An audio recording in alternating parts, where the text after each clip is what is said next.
Dando la bienvenida al Fernando Zellner, jefe de sector de cooperación de la Embajada del Brasil. También damos la bienvenida a Rocío Hurón Durán, consultora experta en políticas públicas y territorio de UNIDOC, Colombia. También damos la bienvenida a la decana de la Facultad de Ciencias Sociales de la Universidad Mayor de San Andrés, a la magíster Irma Sangüesa. Vamos a abrir este taller con las palabras de apertura, también dando antecedentes respecto a la Semana de Igualdad de Género y combate a la violencia contra la mujer. Por favor, licenciado Zellner.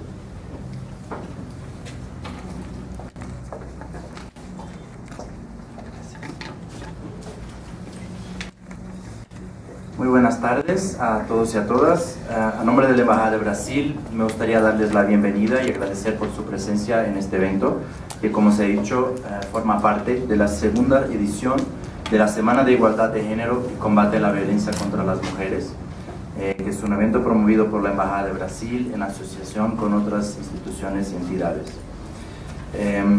Con la programación de esta semana, que se desarrolla este año en el marco del Día Internacional de la Eliminación de la Violencia contra las Mujeres, que fue el último día 25, hemos buscado generar oportunidades para reflexionar sobre diferentes cuestiones que tienen que ver con la temática de violencia de género, violencia contra las mujeres. La trata y tráfico de personas es una de estas cuestiones. Estamos hablando de un delito que ocurre en todos los países del mundo y que constituye una grave violación a los derechos humanos, a la dignidad y a la libertad de las personas. Según cifras de la Organización de Naciones Unidas para la Droga y el Delito, UNODC, la trata de personas es el tercer negocio ilícito más lucrativo a nivel mundial, luego del tráfico de drogas y tráfico de armas. Además, la Organización Internacional del Trabajo calcula que casi 40 millones de personas en el mundo son víctimas del trabajo forzoso, cifra que incluye también a las víctimas de trata para la explotación laboral y sexual. Niñas y mujeres son afectadas de manera desproporcional en estos casos de trata y tráfico para fines de explotación sexual, pudiendo llegar hasta un 70%. Esta tarde tenemos el privilegio de tener con nosotros a Rocío Hurón, de UNODC Colombia, quien nos va a brindar una charla sobre la atención a víctimas de trata de personas desde una perspectiva basada en género. Rocío tiene una hoja de vida impresionante en el trabajo con estos temas. Es economista de la Universidad Industrial de Santander, especialista en gestión pública de la Escuela Superior de Administración Pública en Bogotá y magíster en desarrollo de la Facultad Latinoamericana de Ciencias Sociales de Buenos Aires. Actualmente se encuentra realizando el doctorado en Administración y Políticas Públicas en la Universidad de Córdoba, en Argentina. Y desde hace 8 años se desempeña como asesora en temas de coordinación territorial en el proyecto de trata de personas y tráfico ilícito de migrantes en la oficina UNODC en Colombia. Ha desarrollado investigaciones relacionadas con la dinámica del delito de trata de personas en diferentes regiones de Colombia. Su labor se ha centrado en el fortalecimiento de los comités territoriales contra la trata de personas, en la elaboración de políticas públicas, de planes de acción y en la implementación del decreto de atención a víctimas de trata de personas en ese país. Asimismo, hace parte del grupo de investigación Instituciones Políticas y Opinión Pública de la Universidad Autónoma de Bucaramanga, grupo desde el cual se ha realizado la investigación denominada Sentir Pensar la Trata de Personas, enfocada a mejorar la atención a víctimas de trata de personas, y desde la cual se ha elaborado la cartilla Sentir Pensar la Trata de Personas, dirigida a los funcionarios de los comités territoriales. Me gustaría agradecer muchísimo a Rocío por su participación en nuestra Semana de Igualdad de Género, y también a Paul Cuellar Ríos y a UNODC Bolivia por el entusiasmo y todo el apoyo que nos han dado a este proyecto. Me gustaría igualmente, y una vez más, agradecer a Irma Sangüesa, directora del Instituto de Investigación, Interacción Social y Posgrado de la carrera de Trabajo Social de la UMSA, a Nelly Pereira y a toda la universidad también por la alianza que hemos desarrollado en la organización de este evento. Les deseo a todos y a todas una tarde muy provechosa, informativa, y les invito además a participar del último evento de nuestra Semana de Igualdad de Género, que tendrá lugar mañana por la mañana en el Centro Cultural Brasil-Bolivia, en la avenida Arce, con un diagnóstico del sistema judicial boliviano en casos de violencia sexual, infante, niña, niño y adolescente, por la ONG Misión Justicia Internacional. Además, en la página de Facebook de la Embajada pueden ver videos de los demás eventos que se han desarrollado esta semana y informaciones sobre el programa también. Muchas gracias.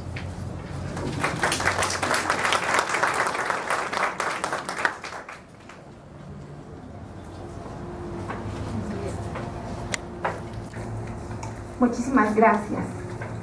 Bueno, el taller va a tener, antes de la presencia de Rocío, una presentación por parte de nuestra decana, la licenciada Irma Sangüesa, que nos va a presentar las conclusiones del Sexto Congreso Latinoamericano y el Caribe, Trata y Tráfico de Inmigrantes, Causas y Estructuras Políticas de Prevención.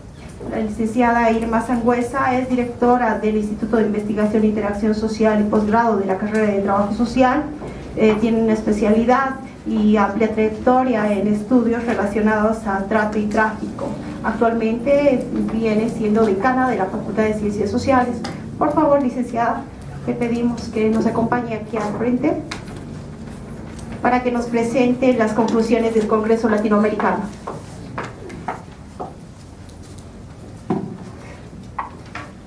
Muy buenas tardes.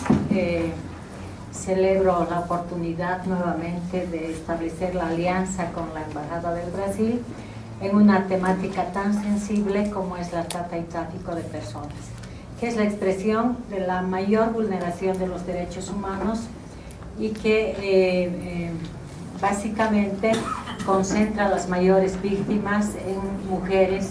Por eso representa la mayor expresión, decía, de la vulneración de los derechos humanos de las mujeres.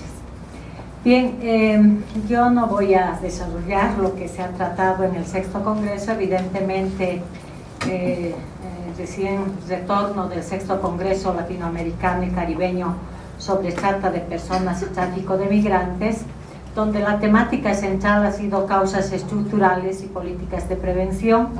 Y en este evento yo había presentado un libro que había desarrollado en el caso de Bolivia, que se denomina Proceso de Agendamiento e Implementación de Políticas contra la Trata y Tráfico de Personas. Esto lo he realizado, la presentación se ha realizado en La Paz, Bolivia, hace un año, y recientemente también estaba en la agenda y se hizo la presentación en el Observa la Trata en este Sexto Congreso, ¿no? Bueno, todos los 3 días que duró el Congreso se han realizado mesas, talleres, conferencias principales respecto a la temática que eligió el Congreso, que son las causas estructurales y políticas de prevención. Y los 2 días posteriores se ha hecho una capacitación a expertos en el tema de trata y tráfico, que lo ha desarrollado precisamente la UNODC, ¿no es cierto?, esta organización de Naciones Unidas que trabaja la temática de trata y la droga en el mundo entero, ¿no? He sido partícipe también de esa reunión de expertos en representación de Bolivia y principalmente de la Academia de Bolivia, porque estaba una representante también de la sociedad civil. Lastimosamente la participación es muy restringida, muy limitada de Bolivia, porque probablemente las organizaciones, aún sensibilizando el tema tan delicado, no han promovido una participación activa y respaldo sobre todo a las personas que podrían participar. Simplemente como comentario, casi cada uno de los países en promedio va en 20, 30 personas, ¿no es cierto?, a participar de estos eventos, y Bolivia no tuvo casi representación. Por eso fui invitada para ser parte de esta capacitación a expertos. Bueno, una de las temáticas que he ido trabajando desde el 2015 en el Observatorio de Políticas Públicas y Sociales es precisamente esta temática de trata de personas y tráfico de personas, y hoy día voy a desarrollar algunos nudos problemáticos sobre la trata de personas. Cuáles son los aspectos que ponemos en cuestión, ¿no es cierto? Y en realidad hay una conceptualización muy básica que se sustenta en el Protocolo de Palermo y que en general esa ha sido adaptada a todas las normas y políticas de casi todos los países que crean sus normas para enfrentar esta problemática. Sin embargo, hay problemas que cotidianamente enfrentamos y que yo los he situado como temas en cuestión. La trata de personas, en primer lugar, es una evidencia, ha sido probablemente conceptualizada, ¿no es cierto?, en términos muy generales, pero su conceptualización se la ha realizado de manera descontextualizada, digo yo, sin establecer relaciones en aspectos muy importantes, como vamos a ver más adelante. Entonces, a partir del Protocolo de Palermo, los estados se ven obligados, y entre ellos también el 2012 en Bolivia, se ven obligados a desplegar una serie de esfuerzos dirigidos a la legislación, a la sanción del delito, a la trata de personas en general, ¿no es cierto?, en una permanente perspectiva para su combate y su erradicación. Pero en verdad, cuando abordamos esta problemática debemos estar conscientes que la trata y tráfico de personas es un problema complejo, multicausal, multidimensional. Por lo tanto, su abordaje no es una tarea fácil, ¿no? La trata de personas, en primer lugar, es parte inherente al sistema capitalista, a la globalización, a la economía liberal, a la economía de mercado. Y por tanto, resulta indispensable que todos los estudios de trata reconozcan, ¿no es cierto?, en primera instancia, que la trata es una problemática que responde a una estructura capitalista, patriarcal, y en ese ámbito está inserta la problemática. No podríamos abordar, estudiar la trata y tráfico al margen de la estructura capitalista, y una estructura capitalista que además es patriarcal. Entonces, tampoco podríamos estudiarla al margen de las políticas neoliberales que la promueven. En esta dirección, las condiciones que generan la trata de personas deben reconocerse a partir de la desigualdad, de la exclusión social, las políticas de despojo, la desregulación, la flexibilización de las causas laborales, la desregulación de las condiciones laborales, la precarización del trabajo y la feminización de la pobreza. Ese es el contexto que no podemos desprendernos para analizar la problemática de trata. No es cuestión de que una persona se pierde y ha sido de repente, ¿no es cierto?, en una simpleza de querer explicar, es que sus papás no les cuidan. No es esa la explicación, ¿no? Decir, debe ser uno de los factores más, pero probablemente el menos trascendente a la hora de situar esta temática inserta en este sistema capitalista, les decía, que es además un sistema patriarcal, en esta lógica del mercado laboral, de desregulación, de flexibilización, de precarización del trabajo. La gente, ¿no es cierto?, se vuelve más vulnerable a este tipo de acoso que va a desembocar en trata, cuando sus condiciones de vulnerabilidad en el ámbito laboral son bastante precarias, ¿no? Entonces, por otro lado, debe reconocerse la existencia de redes delictivas organizadas. No es una persona que roba a otra persona, son redes delictivas organizadas. Y también debemos reconocer, evidentemente, la existencia de leyes, de políticas, etcétera, o la ausencia de las mismas que dejan en indefensión, por ejemplo, a las personas migrantes. Y además, otro elemento que es estructural, especialmente en el caso nuestro, que tiene que ver con la impunidad sistemática en los sistemas de justicia. Si nos preguntamos cuántos están siendo juzgados, ¿no es cierto?, en este momento por el delito de trata y tráfico de personas, son ínfimos, es un ínfimo el número que tenemos. La trata entonces está atravesada por la conjugación de estos factores que son de carácter estructural, de índole económico, social, político y cultural. Entonces, así la comprensión acerca de la trata de personas debe situarse, reitero, en el sistema capitalista, en la expansión de un modelo neoliberal que genera esta exclusión social, pobreza, desempleo, demanda por la parte de los acosadores y los victimadores, digamos, una demanda constante mundial de trabajo barato, ¿no es cierto?, en los términos señalados. En la última década, informes, estadísticas nacionales han señalado que Bolivia es un país de origen, de tránsito y de destino para la trata de personas, tanto a escala internacional como nacional.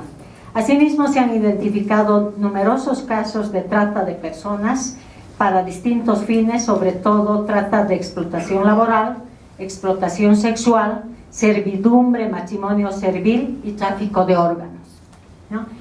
Entonces, esto lo que está revelando es que la trata de personas tiene una magnitud muy importante en Bolivia. Se estima que cada día se pierden más de 2 personas. Eso es trágico el dato, ¿no es cierto? No obstante, su reconocimiento y la comprensión es todavía aislada y solo se ha hecho un abordaje a partir de la norma. Para muchas organizaciones, inclusive de la sociedad civil, solo es el cumplimiento de la norma, y no es así, ¿no? La problemática es mucho más grande. Este es un primer reconocimiento. El otro punto que quería señalar es que la trata es una manifestación de poder y violencia basada en términos de género y edad. Por tanto, esta manifestación de violencia se origina en la estructura social del patriarcado, ¿no?, que asigna un estatus social diferenciado, desigual, inferior a las mujeres respecto a los varones. Es también una manifestación de violencia generacional, podríamos decir, en tanto está dirigida particularmente a adolescentes, a niños y niñas, ¿no es cierto?, que resultan ser los sujetos sociales o las víctimas más vulnerables en este caso. Y por otro lado, considerar otro aspecto central también y coyuntural: la trata no es un delito más, ¿no es cierto? La trata constituye la más flagrante violación de los derechos humanos. Entonces, el avance en el reconocimiento de la trata de personas como una violación a los derechos humanos, así como podemos considerar también que es un avance en las respuestas normativas por parte del Estado, pero veamos el cumplimiento o no de estas. Entonces, las investigaciones desarrolladas en general, son muy pocas las investigaciones que se han desarrollado, pero en general las que se han hecho con limitada cobertura, podríamos decir, en el ámbito académico, se han preguntado por el impacto de esta problemática, y a partir de esto se hace una reconstrucción y análisis de las rutas críticas que conducen a explotar a las personas víctimas de la trata. En este sentido, se ha constatado el daño que genera esta severa violación de los derechos humanos. ¿Cuáles son los nudos críticos? Y ahí quisiera puntualizar, estamos en un ámbito universitario. ¿Cuáles son los nudos críticos en la investigación en torno a la trata de personas? Estos nudos están relacionados principalmente con la dinámica particular del delito de trata de personas. La investigación en torno a la trata de personas no es una tarea sencilla, ¿no?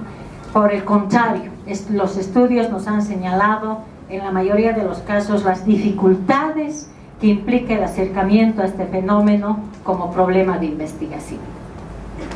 En primer lugar, es difícil determinar con exactitud el estado real de la trata de personas en nuestro país y también en el mundo entero. Esto obedece principalmente a la forma como operan las redes de la trata, hace difícil la detección y la cuantificación de sus víctimas, ¿no? Eso por un lado.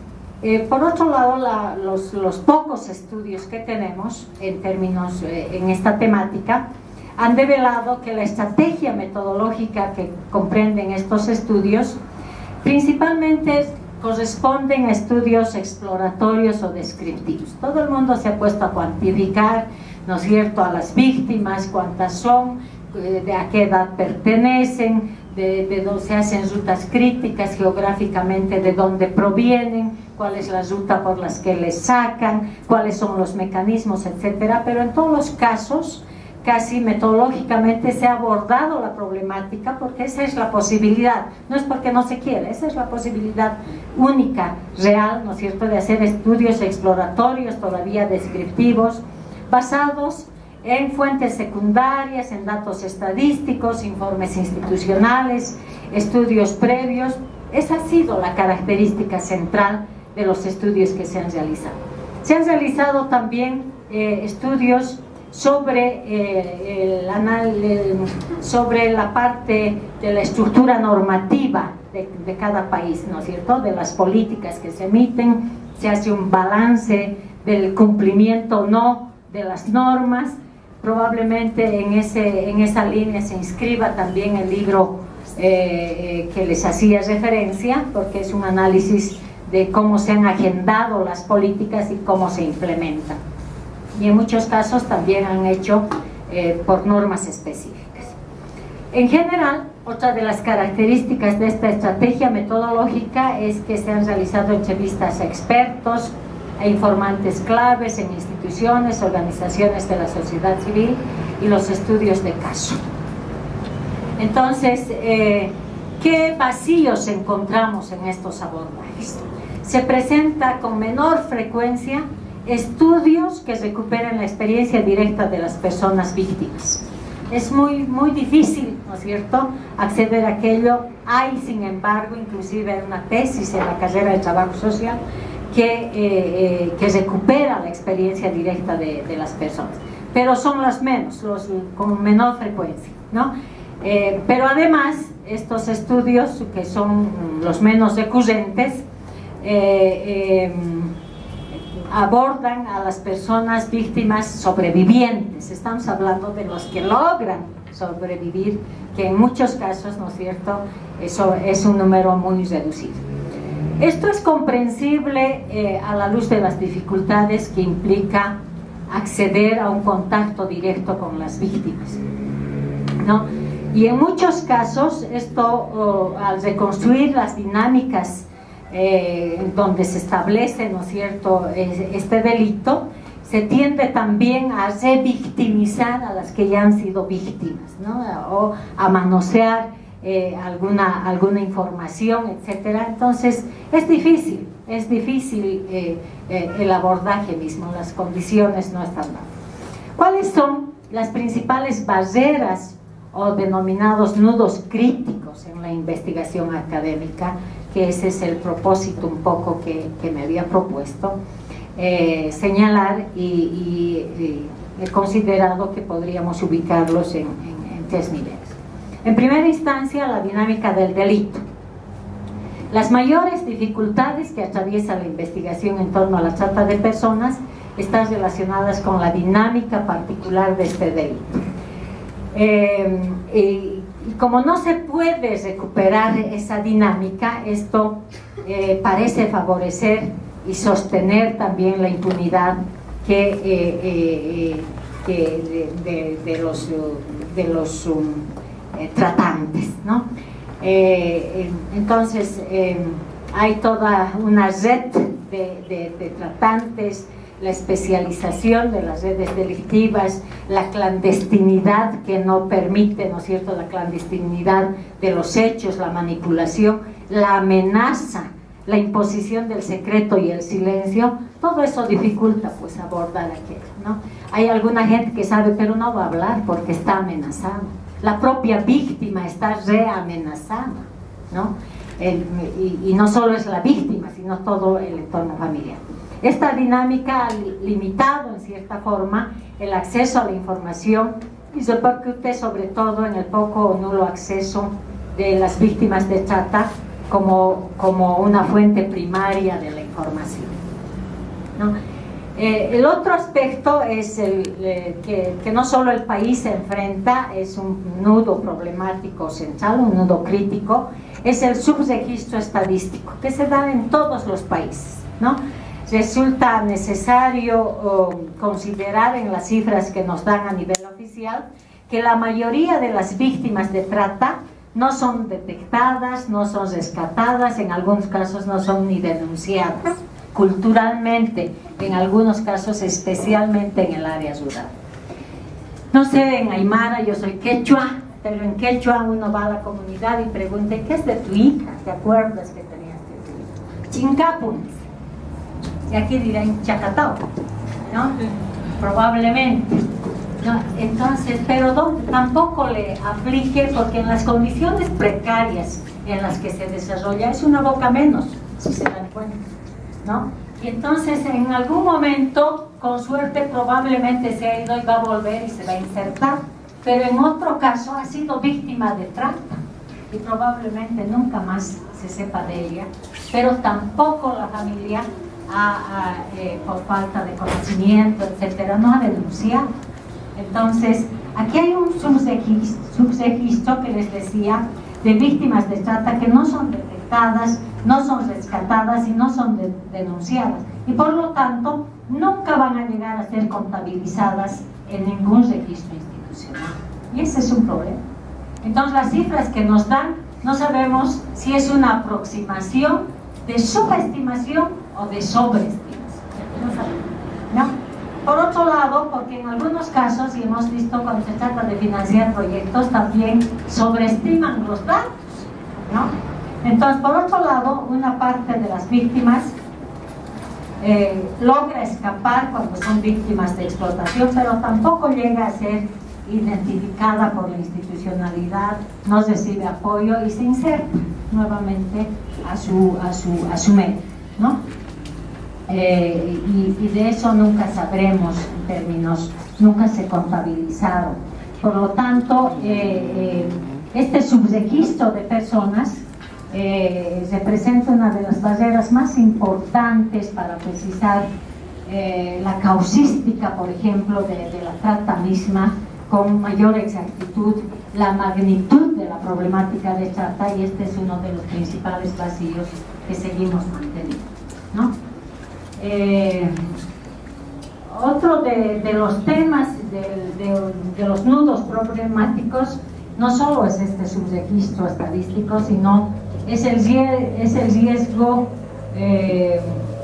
o la ausencia de un registro único, ¿no? Si nosotros abordamos esto en La Paz nomás, o en el caso de Bolivia, un registro maneja la policía, ¿no? Otro registro maneja la fiscalía, otro registro maneja el Ministerio de Gobierno. ¿Cuál sirve? ¿Cuál es válido? No hay puntos de encuentro. Cuando realizamos el 4º Congreso Latinoamericano de Trata con sede en Bolivia, una de las preocupaciones es establecer indicadores comunes para comparar también entre países, pero eso es todavía un objetivo que persigue. Entonces, todas estas inconsistencias se observa que nomás limitan, ¿no es cierto?, las formas de intervención en el abordaje a las personas de víctima y las distintas etapas en el proceso de atención y sanción. En este subregistro también está la tipificación del delito. En última instancia, en la policía quiere registrar como delito de trata y tráfico, ¿no? Dicen en muchos casos abandono voluntario, ¿no? En algunos casos la mayoría, en la policía nos han dicho, la mayoría de los que desaparecen retorna, es falso. no se puede declarar como trata y tráfico. Entonces también eso incide, ¿no es cierto?, en términos de esta barrera para un abordaje más serio, investigación académica sobre la trata.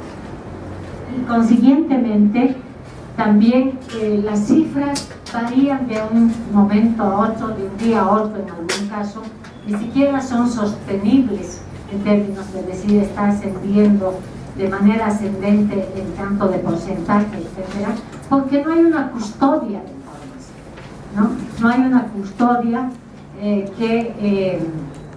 que pueda mantener en cierta forma esta información en términos confidenciales. Debe ser resguardada por las propias instituciones, etcétera, ¿no?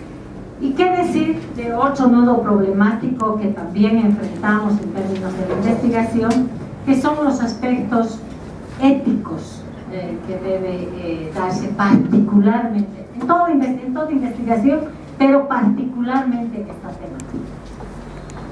temática? Los estudios de trata de personas deben respetar un conjunto de criterios de la protección de las personas implicadas. Esta protección a las personas víctimas, protección al personal que trabaja con estas personas, porque también el personal es amenazado. Recordemos nosotros, lastimosamente, en el caso del trabajo social, alguna trabajadora social, no en el tema de trata, en temáticas de violación de niños, tenencia, etcétera, ha sido asesinada la trabajadora social, no tiene ninguna protección, ¿no? Entonces, fíjense, no solo que no hay una protección adecuada a las personas víctimas, al personal institucional a cargo de la atención, a testigos. ¿Quién va a querer testificar si no está siendo protegido? ¿No? Y entonces eso dificulta realmente, aquello es un nudo de dificultad muy importante en términos de la cuestión ética para tratar estos temas.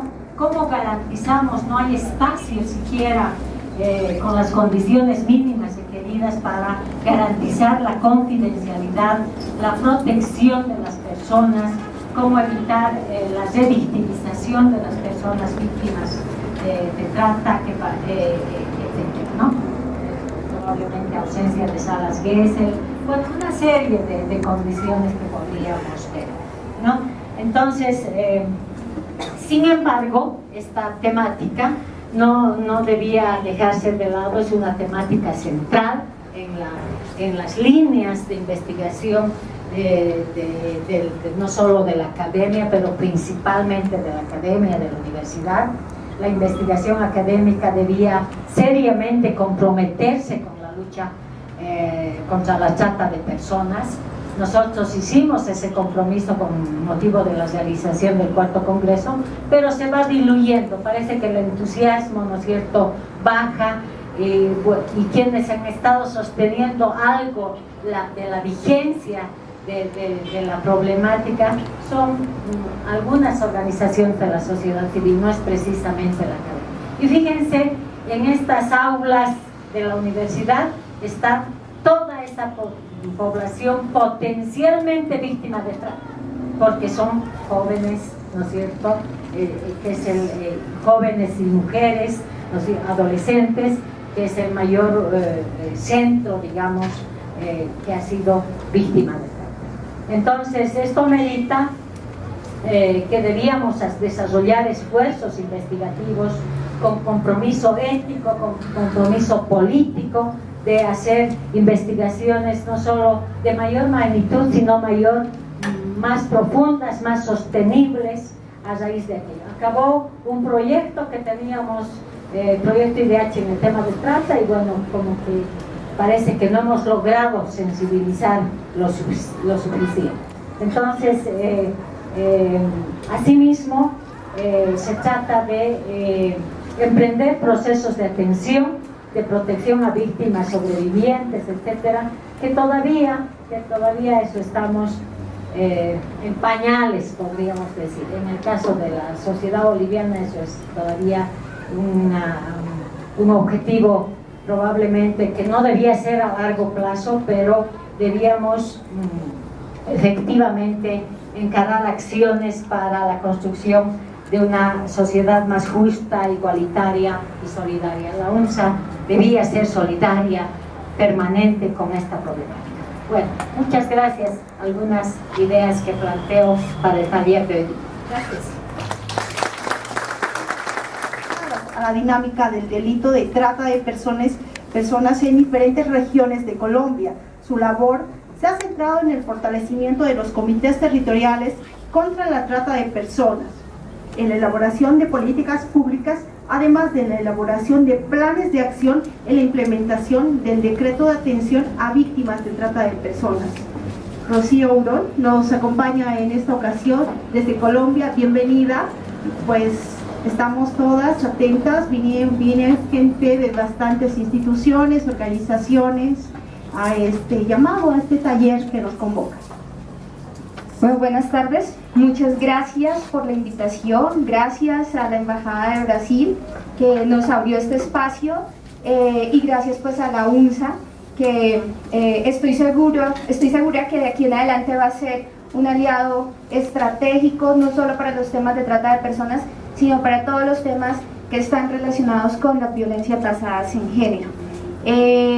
Bueno, como ya me presentaron, soy Rocío y quiero que esta tarde tengamos más que una conferencia, sea una charla, que ustedes participen, hagan preguntas, intervengan, y esto pues porque nos ayuda a crear conocimiento.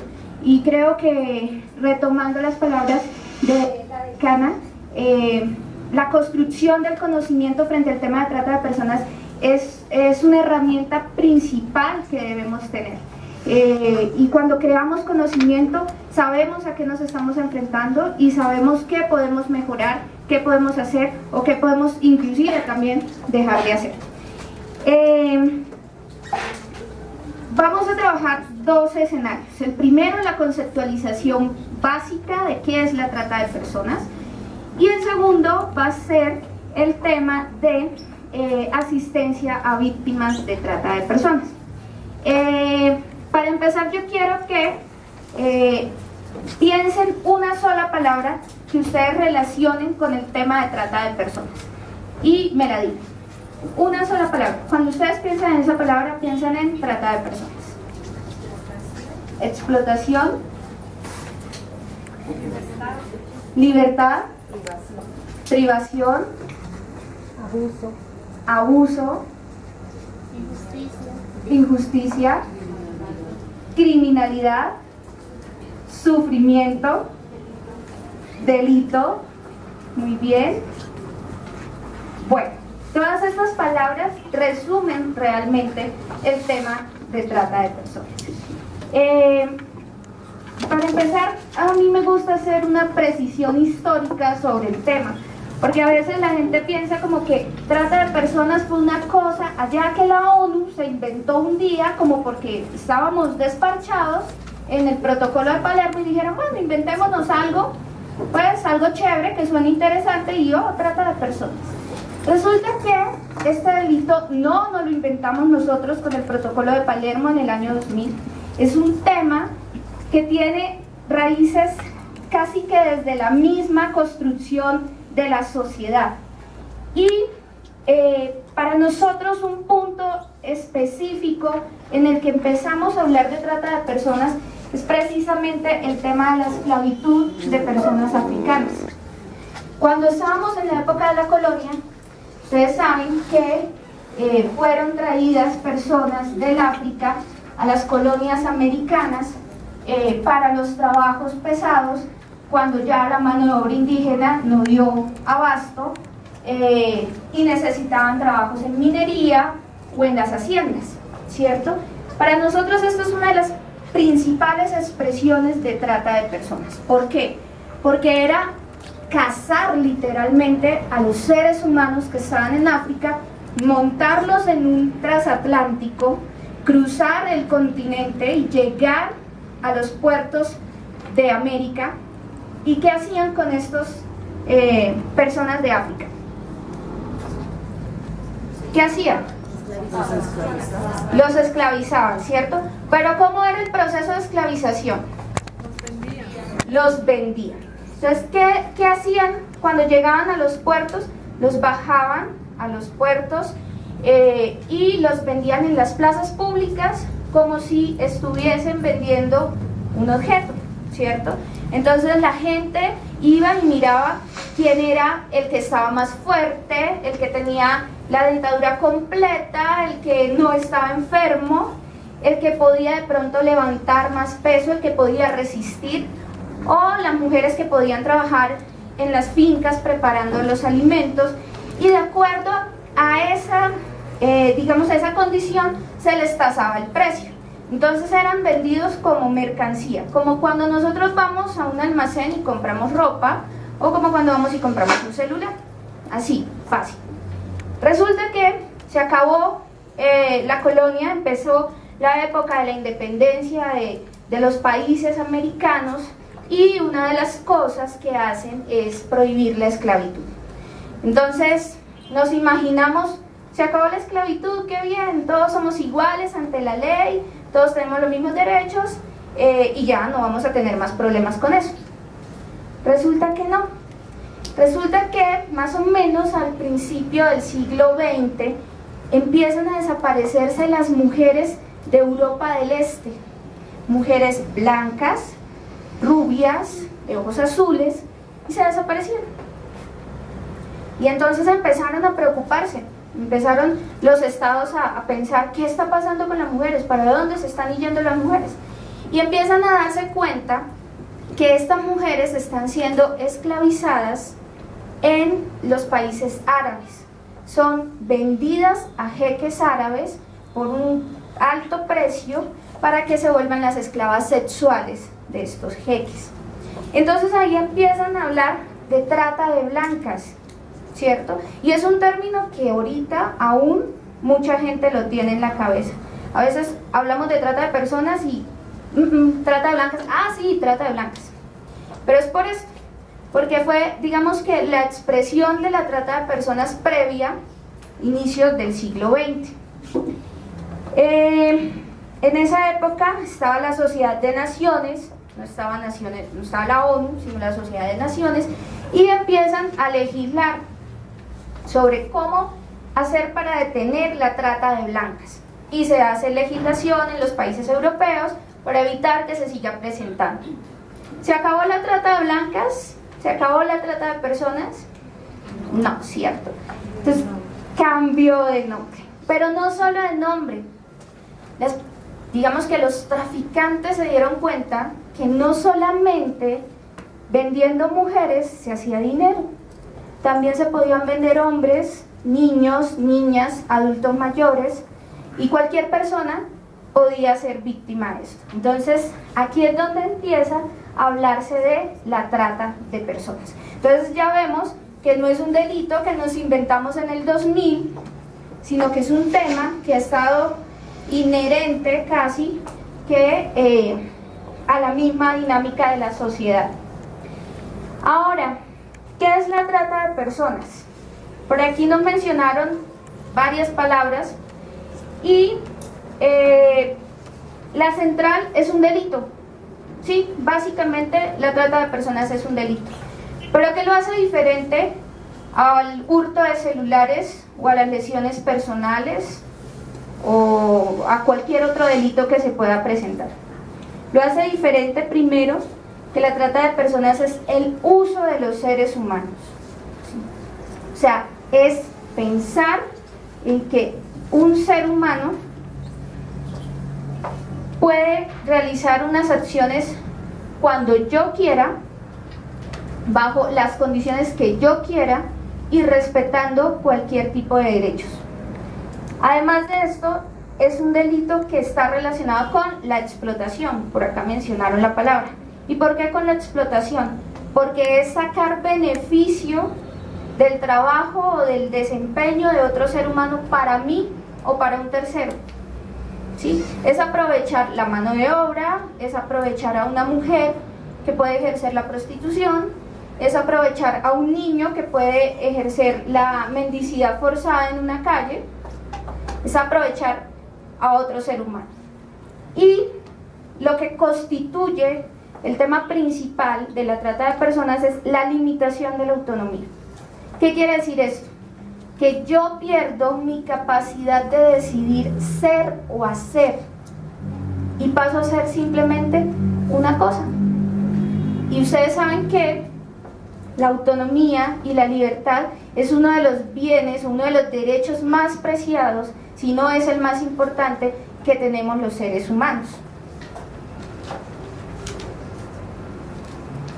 Entonces, nosotros desde UNODC vemos la trata de personas desde dos aspectos. Primero, la vemos como una violación directa a los derechos de las personas. O sea, una violación directa a los derechos humanos.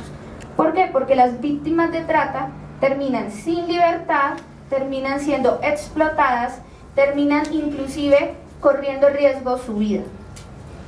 Pero además la vemos también como un tema de criminalidad organizada, como uno de los delitos, es el tercer delito más lucrativo del mundo. Estamos hablando que compite con el tráfico de armas y con el tráfico de drogas. Y ustedes se imaginarán cuánta plata puede producir el tráfico de drogas o de armas. Entonces la trata de personas está ahí al ladito. Pero además de eso, nos preocupa la trata de personas por la cosificación del ser humano. Volvemos a lo mismo, es la imposibilidad que tiene un ser humano para decidir si quiere o no trabajar, si quiere o no salir a pedir limosna, si quiere o no acostarse con 10, 15, 20 personas en una noche, si quiere o no trabajar en una mina o en una finca durante horas sin recibir pago y sin recibir comida ni agua. Entonces eso es trata de personas, cosificación. Pero además es una de las formas de violencia basadas en género. Entonces esa parte es la que nos trae justo esta tarde. ¿Y por qué consideramos que es una de las formas de violencia basadas en género? Primero porque el concepto de violencia basado en género es cualquier acción o conducta que genere o que cause daño físico, psicológico o la muerte a una mujer, ¿sí? Por la condición de ser mujer. ¿Y por qué la trata de personas tiene que ver con esto? Porque el 70% de las víctimas a nivel mundial son mujeres. De ese 70%, 30% son niñas menores de 18 años. Entonces estamos viendo que está directamente relacionado con el hecho de ser mujer. Es decir, las mujeres tenemos un riesgo mucho más alto de ser víctimas de trata de personas que los hombres, sin desconocer que los hombres también pueden ser víctimas. Y además de eso, digamos que ese comportamiento o esa situación está relacionado estrechamente con las normas, creencias y perjuicios sexistas y patriarcales que tienen las sociedades. Entonces es la imagen de las mujeres como un objeto sexual, y esto lo vemos en la publicidad. Entonces para vender un carro tiene que ser una mujer en vestido de baño, porque si no el carro no se vende. Extrañamente no logro entender cuál es la relación entre un bikini y un carro. Además de eso es la relación de poder que se ejerce y que ha sido, digamos, que la base de muchas de las sociedades, en donde el hombre es el que decide qué hacer con la mujer. Entonces, qué ponerla a hacer, si dejarla en la casa o ponerla a trabajar, tener relaciones sexuales cuando el hombre decida, no cuando la mujer quiere, los golpes, que también pues ya son digamos que el punto máximo de la violencia asociada con la mujer, los golpes, el maltrato físico y psicológico, y eso está relacionado estrechamente con la trata de personas.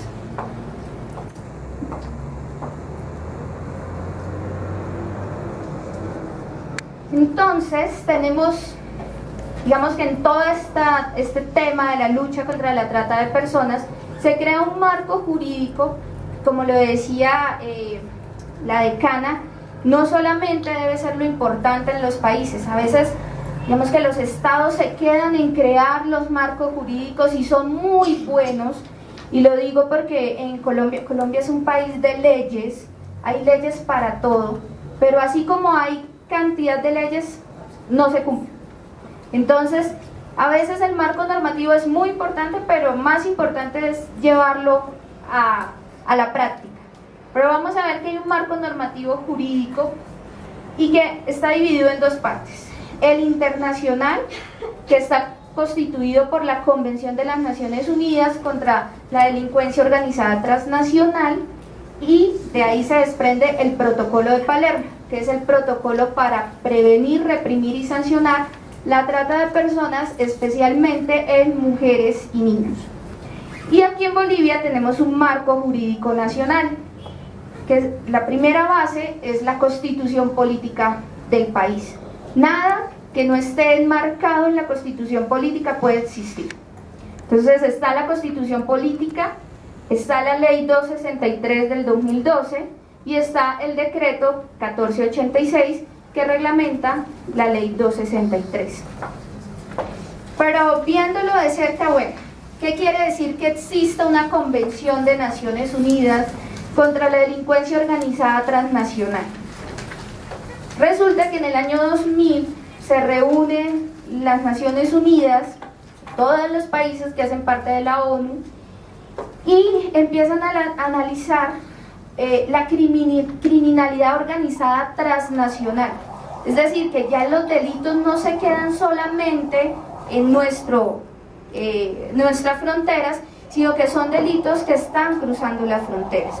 Por ejemplo, el narcotráfico. El narcotráfico claramente es un delito transnacional, pero además de ese delito estaban presentándose otros.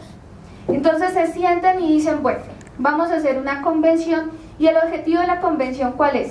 Es promover la cooperación entre los estados que hacen parte de la ONU para prevenir y combatir la delincuencia organizada transnacional. Esa convención tiene 3 protocolos.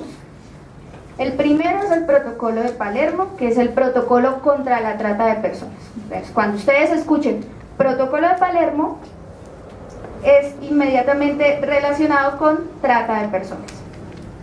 Pero además de eso está el Protocolo contra el tráfico ilícito de migrantes por tierra, mar y aire, y el Protocolo contra la fabricación y tráfico de armas y municiones. Bolivia firma y ratifica el Protocolo de Palermo.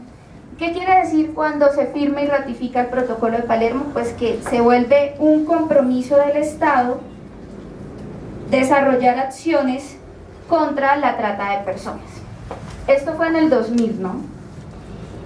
¿Qué dice el Protocolo de Palermo? Tiene 3 puntos específicos, son la columna vertebral del protocolo. El primero es prevenir y combatir la trata de personas, es decir, acciones que faciliten el conocimiento del delito para toda la comunidad y que eviten que las personas de nuestro país caigan siendo víctimas de este delito.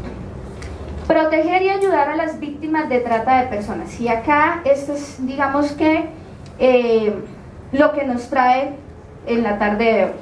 Cómo se protege y ayuda a las víctimas de trata. Y el tercero es promover la cooperación entre los estados parte. ¿Y por qué promover la cooperación entre los estados parte? Estamos hablando de un delito transnacional que no se puede solucionar solamente aquí, en mi país, en mi frontera, sino que necesita de la relación con los países en donde se está presentando este fenómeno. Entonces, si yo aquí en Bolivia sé que una gran cantidad de víctimas están en Chile o van hacia Argentina o hacia Perú, pues ¿qué tengo que hacer como Estado? Fomentar la cooperación con estos países, ¿verdad? Pero además el Protocolo de Palermo define qué es la trata de personas y lo define teniendo en cuenta 3 aspectos: actos, medios y fines. Esto es súper jurídico, yo no soy abogada, pero de tanto hablar del tema ya me sé qué son actos, qué son medios y qué son fines. Los actos son lo que configura el tipo penal, lo que los abogados llaman verbos rectores. Los medios son las formas que se usan para cometer el ilícito, y los fines son, pues, ¿para qué estoy cometiendo el ilícito? ¿cierto? Entonces en el protocolo de Palermo nos dice que en los actos está la captación, que es cómo yo capto la atención de mi víctima, está el transporte, el traslado, la acogida o la recepción. El transporte y el traslado se relacionan en la movilidad de la víctima. A veces cuando pensamos en el tipo penal de trata nos imaginamos que solamente ocurre cuando la víctima es sacada del país, ¿cierto? Entonces no, es que es trata de personas porque se la llevaron a Brasil o se la llevaron para Europa o se la llevaron para Perú. Resulta que el transporte no necesariamente tiene que ser fuera de las fronteras y eso es lo que se conoce como trata interna, cuando ocurre al interior del país. Cuando ocurre fuera del país se llama trata transnacional o trata externa. La acogida y la recepción son los momentos en donde la víctima llega al lugar donde va a ser sometida y va a ser explotada. Frente a la captación, hay formas diversas de captar. ¿Cómo creen ustedes que captan a las víctimas de trata? Ahora que está de moda en las redes sociales. Muy bien. Haciéndoles trabajos laborales. Muy bien. Agencias de empleo. Agencias de empleo. Trabajos fáciles. Enamorando. Con otras amigas. Con otras amigas. Justo el tema de con otras amigas, en la última investigación que hicimos en Colombia, encontramos que más o menos el 80% de las víctimas registradas, con las que se ha contado pues con la información, fueron captadas por amigos o gente cercana, ¿sí?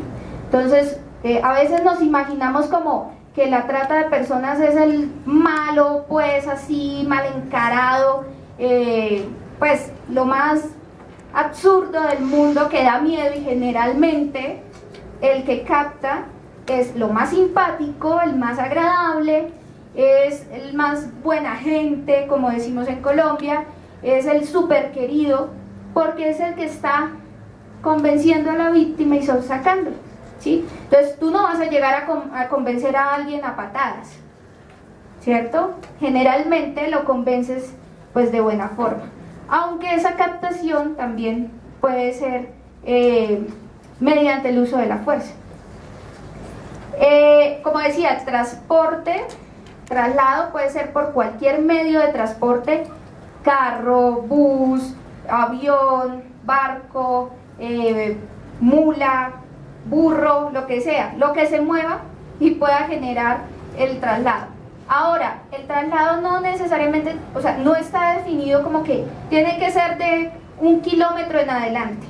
Conocemos casos en donde el traslado ha sido de un barrio a otro barrio en la misma ciudad. Simplemente la sacan del entorno, o las víctimas son sacadas del entorno protector para hacerlas mucho más vulnerables. Y lo que por ahí decían, las redes sociales, es impresionante la cantidad de víctimas que son captadas a través de redes sociales, ya sea redes sociales como Facebook, como Instagram, cualquier otra de estas, o a través de las redes sociales mediante las ofertas laborales también, ¿cierto? Entonces se necesita vendedora para almacén, buen sueldo, cualquier otro tipo de gancho. En Colombia conocimos un caso de una chica que fue captada por una oferta laboral en radio. Entonces en el radio pasaron una oferta en una emisora que se necesitaba una mujer para cuidar a adultos mayores en Bogotá. La chica vivía en un municipio de otro departamento. Ella le dejan un número telefónico, ella llama. Cuando llama le dicen: necesitamos que nos mandes por WhatsApp unas fotos. Entonces, por favor, una foto de tu cara, una foto de tu cuerpo, preferiblemente, si puedes, vestido de baño, o alguna prenda pues que nos permita observar bien. uno dice, bueno, pero esta qué le pasó, ¿cómo va a mandar una foto? ¿Va a cuidar a abuelos y va a mandar una foto en vestido de baño? A ver, resulta que las víctimas, y vuelvo a lo que nos decía Irma, siempre están en una situación de vulneración. Esta chica no tenía trabajo desde hacía meses, tenía 4 hijos a que alimentar, entonces le importó cero si era la foto en vestido de baño, en traje de gala, no le importaba. Ella lo que le importaba era que le dejaran el trabajo para ir a cuidar a los adultos mayores y poder llevarle a sus hijos comida. Resulta que a la chica la convencen, se la llevan a Bogotá, termina siendo explotada en una de las zonas más violentas y más duras para las mujeres, y es la zona de Santa Fe, que es donde está la mayor cantidad de prostíbulos en Bogotá. Es una zona que casi que ni la policía entra por el nivel de delincuencia que hay. Esta chica termina explotada en esa zona, le dan una sobredosis de droga y la terminan botando en un caño en Bogotá, en el cual pues la policía la rescata y la retorna a su casa. Entonces, a veces esa captación se puede hacer de cualquier forma. Lo importante es tener un gancho, y ese gancho que es una oferta de trabajo, una oferta afectiva, por ahí decían enamorando, sí señor, enamorando también, o cualquier oferta que a mí me sirva para mejorar mi situación. Ahora los medios. ¿Qué medios uso para poder concretar la explotación? La amenaza o el uso de la fuerza u otras formas de coacción. Entonces, no necesariamente las víctimas de trata están amarradas a una cama con una cadena y están encerradas. Generalmente, y esto digamos que es un imaginario que tenemos y se lo agradecemos a las fotos que en muchos, digamos que en muchos momentos para prevenir sacan esas fotos, que es la víctima golpeada, amarrada, y generalmente no es así. Yo como dueña de un negocio y teniendo mi mercancía, yo no voy a dañar mi mercancía, ¿verdad? Si ustedes tuvieran, no sé, un almacén de ropa, ustedes rompen la ropa, la ensucian y la venden así, no, ¿cierto? Ustedes conservan su mercancía. Pues como las mujeres son mercancía en este tipo de explotación, sobre todo la sexual, pues generalmente no las golpean. Las golpean cuando se portan mal, entre comillas, pero generalmente están en buen estado. Entonces, esa amenaza o uso de la fuerza también puede ser, no a través de cadenas, pero sí a través de amenazas contra su familia. ¿Alguno de ustedes ha escuchado el caso de Marcela Loaiza?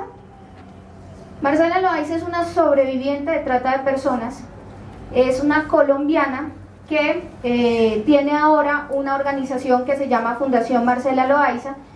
Ella vive en Estados Unidos, trabaja el tema de trata de personas, inclusive estuvo aquí en el 4º Congreso del Observa la Trata.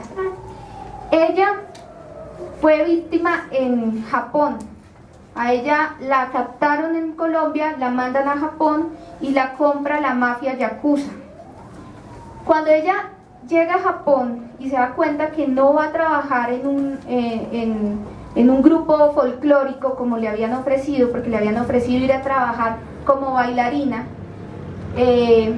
y se da cuenta que no va a hacer eso, sino va a ser explotada sexualmente en las calles de Tokio, ella le dice a su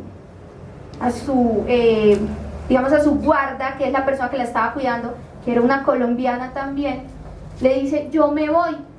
Y la señora le entrega el pasaporte y le entrega los tiquetes. Y dice, toma, váyase. El problema es que no le garantizamos que usted llegue al velorio de su hija. Y le saca una foto de la hija de Marcela, que tenía 1 año, y le dice, esta es su hija, ¿cierto? Su hija vive en esta dirección, su mamá la recoge todos los días a tal hora de la guardería y se la lleva para la casa. Entonces váyase, y lo más seguro es que cuando usted llegue, su hija esté muerta. Frente a esa amenaza, ¿qué creen que puede hacer una víctima?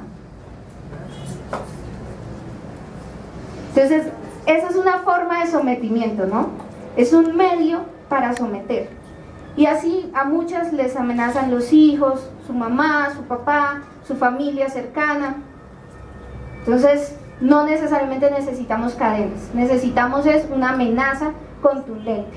Además, porque los tratantes se averiguan todo de las víctimas, dónde viven, sus rutinas, qué hacen sus familias, en qué trabajan, a qué horas llegan todos a la casa, en dónde pueden ubicar a sus familiares, todo para poder presionar.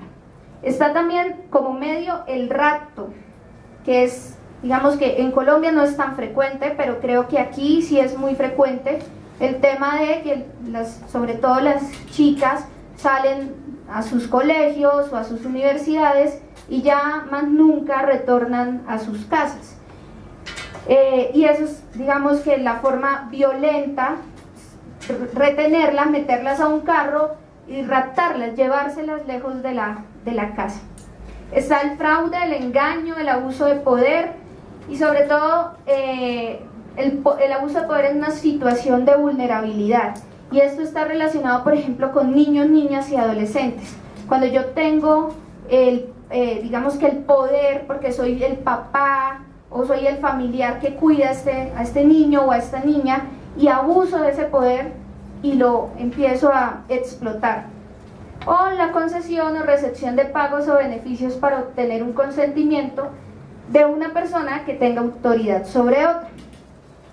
En Colombia hubo un caso en donde una señora recibía dinero para alquilar a su hijo de 5 años para que lo pusieran a pedir limosna en los semáforos. Entonces la señora recibía $3 al día. El niño obviamente no iba al colegio, el niño no comía porque entre más demacrado estuviera, pues la gente más tristeza sentía y daba más dinero. La señora que lo ponía ahí, pues recogía todo lo que ganaba el niño, le pagaba los $3 a la mamá del niño y ella se quedaba con el resto. ¿Sí? Entonces ahí estamos, concesión o recepción de pagos. Y los fines. El protocolo de Palermo establece explotación de la prostitución ajena u otras formas de explotación sexual. Aquí en otras formas de explotación sexual, pornografía, turismo sexual, cualquier otra forma. Trabajos o servicios forzados, esclavitud o prácticas análogas, servidumbre o extracción de órganos. No obstante, no quiere decir que más de esos no existan. Digamos que el protocolo de Palermo deja abierto la posibilidad para que los estados que implementen leyes contra la trata establezcan otros fines que puedan identificarse. En el protocolo también se establece que el consentimiento dado por la víctima no se tendrá en cuenta. ¿Y por qué no se tiene en cuenta el consentimiento dado por la víctima? ¿Por qué creen? Porque ha sido engañada, está viciado el consentimiento. Entonces, hace unos años, cuando en Colombia se empezó a trabajar, Colombia establece la ley en el 2005 y digamos que esto es todo un proceso. No es que del 2005 ya todas las autoridades saben que es la trata de personas, estamos investigando, está todo trabajándose a punto, no. Ha sido todo un proceso, un acompañamiento al Estado, igual que acá también todavía no tienen muchos años con la ley, entonces están en un proceso. Y por ejemplo, en Colombia, cuando llegaban las mujeres, sobre todo al principio que llegaban después de ser explotadas, sobre todo en España, eran mujeres que ejercían la prostitución en Colombia y les ofrecían ganar mucho más ejerciendo la prostitución en España. Pues resulta que pues se las llevaban era para ser explotadas sexualmente. Uno de los argumentos de los fiscales para no tipificar era preguntarle a la víctima, ¿usted qué hacía en Colombia antes de irse? Y cuando la víctima decía, yo ejercía la prostitución, decía, pero entonces usted sabía que se iba. No, sí, yo sabía que iba a ejercer la prostitución, pero no en las condiciones en que me dejan. No, pues eso sí ya es problema suyo porque le fue mal. y no tipificaban el delito. Resulta que independientemente de que la víctima del consentimiento diga sí, yo me quiero ir, sí, yo me voy sola, sí, yo conseguí la plata y me fui, digamos que su consentimiento está viciado, ¿cierto? Porque ha sido engañada. Resulta que cuando llega allá, las reglas del juego cambian y eso hace que el consentimiento no tenga validez. Ahora, la captación, el transporte, el traslado, la acogida o la recepción, es decir, los actos frente a un niño con fines de explotación, se va a considerar siempre trata de personas, sin importar los medios utilizados. Cuando se habla de trata de personas en niños, niñas o adolescentes, solamente vemos actos y vemos fines, no vemos medios, no nos interesan los medios. Y según el protocolo de Palermo, niño es toda persona menor de 18 años, independientemente de la legislación nacional en cada uno de los países. Ahora, en el 2012, Bolivia emite la Ley 263. ¿Qué hace esa ley? Coge el protocolo de Palermo, lo traslada a la legislación nacional y empieza a trabajarse el tema de trata de personas. Entonces, ¿cuál es el objetivo de la ley? Pues combatir la trata y el tráfico de personas. Y aquí tenemos que Bolivia en la misma ley habla de tráfico y habla de trata. Y no está mal siempre y cuando se distinga qué es trata y qué es tráfico, porque no son iguales, no son necesariamente dados a pasar en la misma forma o en el mismo momento, y no necesariamente la trata conlleva el tráfico o el tráfico conlleva la trata. ¿Sí? Estamos hablando de dos cosas diferentes, o sea, peras y manzanas, no se pueden sumar. Entonces hablamos de que en Bolivia toman trata y tráfico, pero pues el objetivo es combatir estos delitos, garantizar los derechos fundamentales de las víctimas y consolidar mecanismos de prevención, protección, asistencia, persecución y sanción penal, es decir, cumplir con el protocolo de Palermo. Entonces, en Bolivia se modifica el Código Penal y según el artículo 281 bis se crea el tipo penal de trata de personas. No sé, ¿alguien quiere ayudarme a leerlo?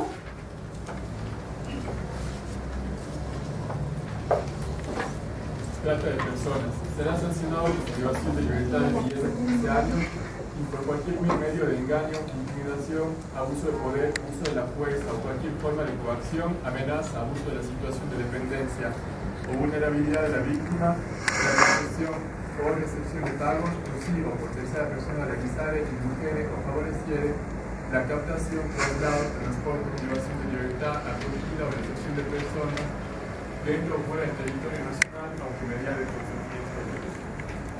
Muy bien, entonces aquí vemos que, gracias Paul, aquí vemos que hay dos colores, azul y rojo. ¿Por qué creen que hay esos dos colores?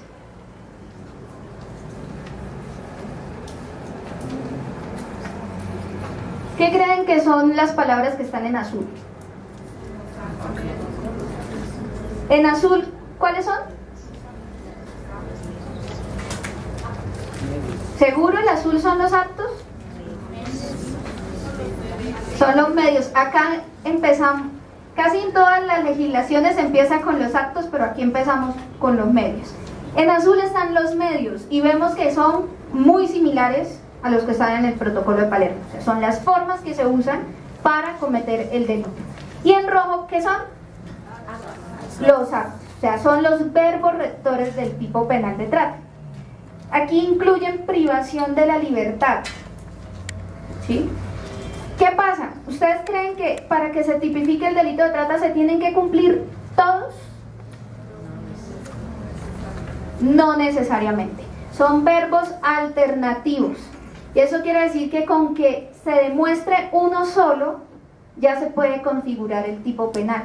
Porque puede que haya traslado, puede que haya la captación, puede que haya el traslado, pero puede que no haya privación de la libertad. Puede que la víctima pueda salir de donde está siendo explotada, ¿cierto? Porque no la tienen amarrada, no está vigilada, simplemente está amenazada, ¿cierto? Está intimidada. Entonces no necesitamos tener a los osos en Cartagena, se le conoce a los osos como los tipos que cuidan las cuadras donde se ejerce la prostitución. Entonces no necesitamos a un oso vigilando a la víctima, porque la víctima ya está totalmente sometida a través de la amenaza. Entonces tal vez no haya privación de la libertad, tal vez la víctima pueda moverse, pero sabe que tiene que llegar a cumplir con su labor. ¿Dónde están los fines? El tipo penal de trata de personas en Bolivia tiene 14 fines. Yo creo que es uno de los más extensos, pero igual es muy significativo, y especialmente porque introducen finalidades que no se presentan en muchos otros países, como por ejemplo es la servidumbre costumbrista. Digamos que la misma estructura social del país hace que se tenga en cuenta este tipo de finalidades, ¿sí? Hace que pensemos en que eso está ocurriendo. Lo mismo que guarda o adopción. Eso tampoco en muchos lugares está considerado como una finalidad de la trata. También hay que recalcar que en la 263 en nuestra norma se incorpora la mendicidad forzada, que no tiene otra legislación a nivel mundial. Bueno, la mendicidad forzada en Colombia sí existe, se llama mendicidad ajena, pero en casi ningún otro país tienen incluida la mendicidad forzada o ajena como una finalidad de la trata. Y también eso obedece, digamos, que a las dinámicas culturales, a las dinámicas sociales de estos países, ¿no? Muy frecuente ver niños pidiendo limosna en las calles. Aquí el tema de las comunidades indígenas que también vienen a la ciudad a pedir limosna. Entonces esas dinámicas hacen que sean necesariamente tenidas en cuenta. Y hay un marco normativo relacionado con la trata de personas. No, digamos que cuando se trabaja el tema de trata de personas no nos podemos limitar solamente al protocolo de Palermo y solamente a la ley que establece el tipo penal. Hay otras leyes que pueden ser tenidas en cuenta en el momento de abordar la trata. Por ejemplo, estas leyes que están relacionadas con el tema de violencia sexual y con el tema de garantizar a las mujeres una vida libre de violencias.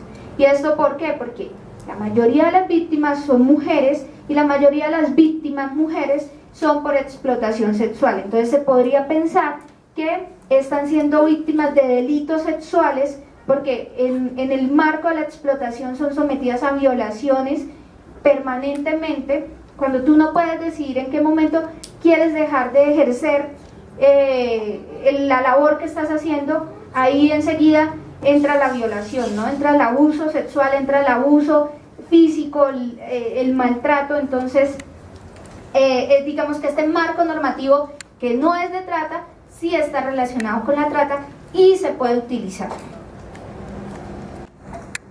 Y ya para terminar este primer bloque, quisiera explicarles las diferencias entre trata de personas y tráfico ilícito de migrantes, porque es importantísimo que, ya que aquí tienen las dos a la vez, sepamos diferenciar cuándo es trata, cuándo es tráfico y si se puede dar las dos en el mismo momento.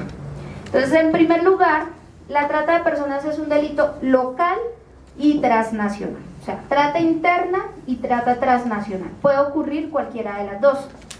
Cuando hablamos de tráfico ilícito de migrantes estamos hablando de un delito transnacional. Necesariamente tenemos que pasar la frontera. Entonces no podemos hablar, estamos traficando ilícitamente a la persona de Sucre para La Paz. No, ¿cierto? Estamos hablando de tráfico ilícito de migrantes cuando cruzamos una frontera. Entonces cuando de Bolivia se pasa para Brasil o para Argentina o para Perú, por ejemplo. Trata de personas, el lesionado o víctima directa es un ser humano, ¿sí? Es quien ha sido sometido, captado, trasladado, acogido, recibido con la intención de explotación y la limitación de la autonomía, ¿ya? Tráfico ilícito de migrantes, el afectado directo es el Estado, porque es al que le estamos violando las normas, ¿cierto? Cuando pasamos de manera irregular a otro país, estamos violándole las normas al Estado. ¿Sí? En la trata de personas no existe el consentimiento, o si existe, está viciado. Nadie consiente su propia explotación.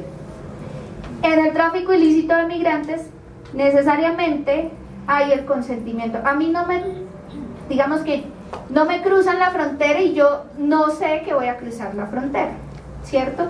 De hecho, cuando se cruza la frontera de manera irregular, se paga a quien me va a cruzar la frontera, ¿sí? En el norte de México se le conocen como coyotes o polleros, que son las personas que reciben $10,000, $5,000 por cruzar la frontera de Estados Unidos con la gente.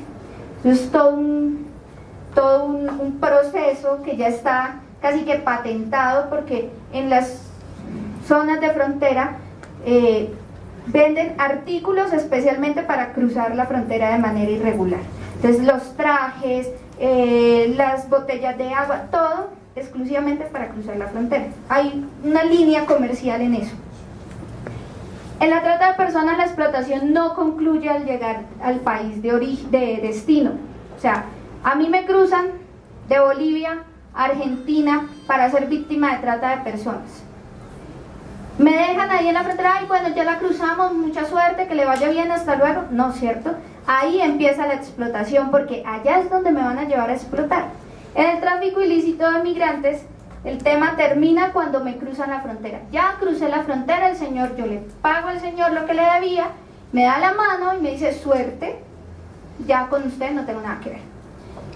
En la trata de personas, el ingreso mayor lo representa el producto de la explotación. O sea, es donde está el grueso. En la trata de personas no te cruzan la frontera para perder dinero, olvídate, te cruzan la frontera porque cuando cruces la frontera le vas a pagar hasta el último peso, centavo, boliviano, dólar o lo que sea que le debas al tratante. En el tráfico ilícito de migrantes, el mayor beneficio se obtiene cuando yo le pago a mi coyote por cruzarme la frontera. $10,000, $15,000, $20,000, lo que me quieran cobrar. Finalmente, además de facilitar el ingreso del migrante al país del destino, en la trata de personas involucra cualquier finalidad de explotación. El tráfico ilícito consiste simplemente en cruzar la frontera de manera irregular. ¿Sí? ¿Puede ocurrir la trata y el tráfico a la vez? ¿En qué momentos ocurre la trata y el tráfico a la vez? Un ejemplo. Ok. ¿En qué momento puede ocurrir la trata y el tráfico a la vez? Cuando se capta a una víctima de un determinado país y luego se la hace cruzar la frontera para ser tratada en otro país. Ok, muy bien. Cuando hay redes transnacionales, o sea, la red ya de mujeres está esperando en Brasil a las bolivianas que las está ayudando de acá. Ok, muy bien. En la trata transnacional puede ocurrir tráfico ilícito de migrantes. Les voy a dar dos ejemplos. Uno, a la chica la captan en Tarija y le dicen, vas a ir a trabajar, ¿quieres ir a trabajar en Buenos Aires? Vas a ganar 3 o 4 veces más de lo que ganas acá, pero además de eso te vas a divertir, vas a conocer gente, maravilloso. Ok, la chica le dice, ok, sí, me voy. El señor que la capta le dice, bueno, ¿tienes pasaporte? No, no tengo. Ok, yo te acompaño y sacamos el pasaporte. La chica va, saca el pasaporte y hace su viaje de Tarija, Argentina. Llega a Buenos Aires, cruza la frontera, le ponen el sellito de que entró al país y cuando llega a Buenos Aires la someten y la encierran y la explotan sexualmente. ¿Hubo tráfico ilícito de migrantes? ¿Quién dice que sí? A ver, levanten la mano. ¿Sí? ¿Quién más? ¿Quién más? Tráfico ilícito de migrantes en ese caso. Ok. ¿Quiénes dicen que no? No hubo tráfico ilícito de migrantes. ¿Quién me explica por qué sí hubo tráfico ilícito de migrantes? ¿Quién quiere explicarme? De los que dijeron que sí. Porque primero es captada internamente en Tarija obviamente que es trasladada a La Paz para obtener el pasaporte y luego es trasladada a otro país y cruzar la frontera, ¿no? Entonces a la vez se configura una trata interna, un tráfico externo y el tráfico hacia otro país. Ok, ¿y quién dice que no? ¿Por qué no? Porque ha ingresado al otro país cumpliendo todos los requisitos necesarios para llegar. Muy bien, carita feliz para los que dijeron que no. En este caso, no hubo tráfico de migrantes, hubo trata de personas porque a la chica la explotaron en Buenos Aires, pero no hubo tráfico ilícito de migrantes, o no hubo tráfico de personas. ¿Por qué? Porque ella ingresó a Argentina cumpliendo con los requisitos de ley para estar en ese territorio. Otra cosa sería si le dicen, no, nos vamos a cruzar por otro lado donde no esté la migración, o mira, te doy ya el pasaporte hecho y resulta que el pasaporte es falso, ¿sí? Le ponen la foto y le ponen el nombre de otra persona y cruza de esa forma la frontera. Ahí, cuando se ingresa de manera irregular a otro país, sí se estaría presentando trata y tráfico. Pero cuando se ingresa de manera regular, es trata solamente, ¿sí? Yo creo que es subjetivo el tema, ¿no? No sabemos si la persona para obtener el pasaporte ha sido engañada o sometida o está bajo algún tipo de amenaza o presión. Ahora, que logre cruzar la frontera de manera regular, entre comillas, que si es captada para ser sometida en otro país, por cualquiera de los fines, ahí se configura también el delito, ¿no? Se configura trata de personas. Ojo, trata de personas cuando la finalidad es la explotación, trata transnacional, porque nos llevan a otro país, pero no tráfico ilícito de migrantes, porque no se está vulnerando ninguna legislación que me permita cruzar la frontera. O sea, yo ingresé, por ejemplo, me trajeron de Colombia aquí. Si a mí me hubiesen traído con un pasaporte falso y me hubieran sometido a trabajos y servicios forzados en la oficina donde estoy trabajando, ahí sería víctima de trata de personas y tráfico ilícito de migrantes, porque me trajeron de manera irregular. O sea, yo acepté venir, sí, total, pero la finalidad para traerme, ¿cuál era? Explotarme, ¿sí? Pero, y crucé además la frontera de manera irregular, entré al país con un pasaporte falso, ¿sí? Entonces, estoy siendo víctima de trata y tráfico de migrantes. Pero si a mí me dicen, no, te vienes, tú sacas tu pasaporte, nosotros te pagamos el viaje, igual llego acá, soy sometida a trabajos o servicios forzados, es un ejemplo obviamente, pero ingreso con mi pasaporte legal, mi pasaporte que yo misma fui y lo saqué, me tomé la foto, la huella, y además entré por migración y me pusieron el sellito, ahí no hay tráfico de migrantes, hay trata, pero no tráfico ilícito de migrantes. Ilícito de migrantes se puede dar sin necesidad de que haya trata de personas, o sea, simplemente porque yo le pago a alguien para que me cruce, ¿ya? Pero que también puede darse ocasiones en que los dos delitos estén siendo conexos. Entonces, digamos que cuando eso está claro, se puede identificar casos o ya sea de trata de personas, o ya sea de tráfico ilícito de migrantes, o trata y tráfico a la vez, ¿sí? Y es importante que eso quede claro. Yo creo que dijiste la palabra correcta, ¿no? Nuestra legislación también toca el tema de delitos conexos. Ahí está la respuesta, digamos, a este tipo de ejemplo que tú nos das. En nuestro país, como decía bien el compañero, ¿no? Nuestra legislación prevé el tema de delitos conexos. Claro, pero los delitos conexos que menciona la legislación son explotación sexual comercial de niños, niñas y adolescentes. Creo que ese es el principal delito conexo que establece. Claro, pero también hay el tema de que a la vez de que una persona sea tratada o traficada y tratada, también se ha dado caso en nuestro país de que esa misma persona ha sido utilizada para tráfico de sustancias controladas, y posiblemente ha sido víctima de explotación sexual. Claro, y eso ocurre, por ejemplo, en la frontera norte de Estados Unidos. Se conocen de casos en que las personas quieren pasar la frontera, le pagan al coyote. Cuando los cruzan la frontera, el coyote les dice: venga, usted me debe todavía $5,000 y me los tiene que pagar. La señora o el señor cruza y dice: bueno, ¿y yo de dónde? Si ya le pagué todo lo que tenía. Fácil, se me va a trabajar al bar y allá hasta que no me pague los $5,000 no puede salir. Trata de personas, ¿cierto? O fácil, usted, señor, me va a llevar este paquetico hasta tal lugar y cuando lo entregue ya me salda la deuda. Trata de personas, ¿cierto? Porque hubo migración irregular y trata de personas. Obviamente, lo que les quiero decir es, si cada delito, cada situación, cada caso es particular. Nosotros no podemos generalizar todos los casos de trata, porque cada cosa es diferente, cada situación es diferente, cada víctima es diferente. Lo que sí es claro, o lo que sí es necesario que quede claro, es que son delitos que no necesariamente ocurren a la vez, ¿sí? Y que no necesariamente se identifican a la vez. Puede que haya pasado trata y tráfico, pero solo se identifica trata. O puede que solo se haya identificado tráfico y no se identifique trata. O puede que ocurran los dos, como en el caso, que cruzó la frontera de manera irregular y es víctima de explotación en alguna forma.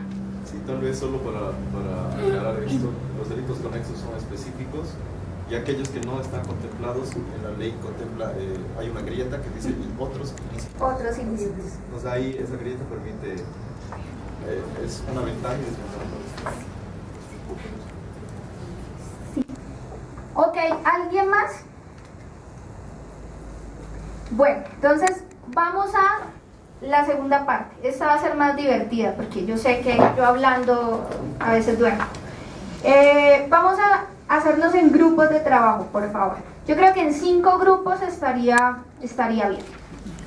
Entonces, a Marcela, y es una víctima mujer, tiene 19 años. Las preguntas son: ¿qué características debe tener para que ustedes la identifiquen como víctima de trata de personas? ¿Qué ropa, objetos, qué apariencia podría tener? ¿Y cómo sería su situación física y psicológica? Entonces, la idea es que la dibuje y nos escriban cómo considera que puede ser Marcela. Ya Paul está pasando las hojas.